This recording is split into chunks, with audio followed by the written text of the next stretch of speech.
অনেক সময় দেখা যায় কাউকে গালি দিয়েছি, কাউকে অপবাদ দিয়েছি, কারো সম্মানহানি করেছি, কাউকে মিথ্যা অপবাদ দিয়েছি, কারো প্রতি হিংসা করেছি, বিদ্বেষ রেখেছি, কারো সম্পদ আত্মসাৎ করেছি, কারো জিনিস চুরি করেছি, ছিনতাই করেছি বা ডাকাতি করেছি, বা কারো সম্পদ আত্মসাৎ করে নিজের পেটে ভরেছি, প্রতিবেশীর জমি মেরে দিয়েছি, ওই দুই প্রতিবেশী চাষের জমি জোর করে জবরদখল করেছি।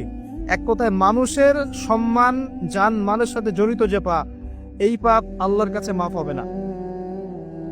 কাবা ঘরের গেলাফ ধরে কানলেও আপনি আমাকে যে মিথ্যা অপবাদটা দিয়েছেন এটা মাফ হবে না যতক্ষণ না আমি মাফ করছি। কথা কি বুঝতে পারছেন? মনে করেন আপনি আমাকে মিথ্যা একটা অপবাদ দিয়েছেন এবং ধুয়ে রেখে দিয়েছেন একদম মিথ্যা অপবাদ দিয়ে, যতক্ষণ আমি আপনাকে মাফ না করছি, কাবা ঘরে গিয়ে গেলাফ ধরে কান্নাকাটি করলো, এই পাপ মাফ হবে না ইনশাআল্লাহ। এই অবস্থায় মৌত হলে কি হবে? পরকালে দেখবেন আমি দাঁড়িয়ে আছি আপনার জন্য, আপনার হিসেব হচ্ছে, হিসেব শেষ। আপনি সালাত, সওম, হজ জাকাতের নেকি নিয়ে উঠেছেন, কিন্তু দেখছেন আমি দাঁড়িয়ে আছি, আমার মতো আরো 10 জন দাঁড়িয়ে আছে। ওই 10 জনকে আপনি গালি দিয়েছিলেন, অপবাদ দিয়েছিলেন, তাদের গীবত করেছিলেন, তাদের সম্পদ ও সম্মানের হানি করেছিলেন। এখন কিয়ামতের মাঠে আপনার নেকি দিয়ে এই ঋণ শোধ করতে হবে, অন্য কোনো অপশন নাই। আর যদি নেকি শেষ হয়ে যায় তখন কি হবে?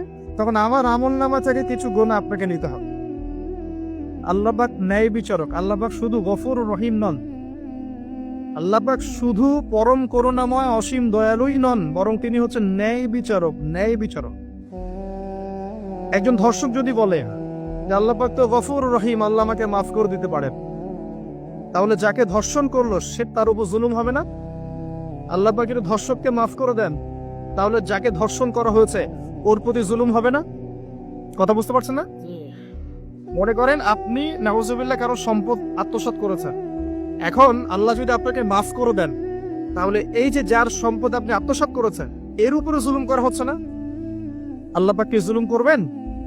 এক জাররা পরিমাণ করবেন না। কিয়ামতের মাঠে নেকি দিয়ে তার এই ঋণ শোধ করতে হবে, অথবা তার গোনা আপনার কাঁধে নিয়ে জাহান্নামের পথে যেতেও হতে পারে। আল্লাহ পাক হেফাজত করুন।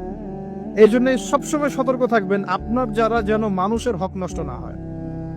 মানুষ আপনাকে গালি দেখ, থাপ্পড় মারুক, জমি আত্মসাৎ করে ফেলুক, হক নষ্ট করুক, কি করে করুক, আপনি তারটা করতে চান না। যারা করছে আপনি লাভবান। আপনি কেমন করে লাভবান? আপনি অসংখ্য নেকি পাচ্ছেন, আপনি জানছেনও না। যেই আপনার বিরুদ্ধে, মনে করেন আপনি নিষ্পাপ, আপনি মাজলুম, আপনি কোনো অন্যায় করেন নাই, আপনার বিরুদ্ধে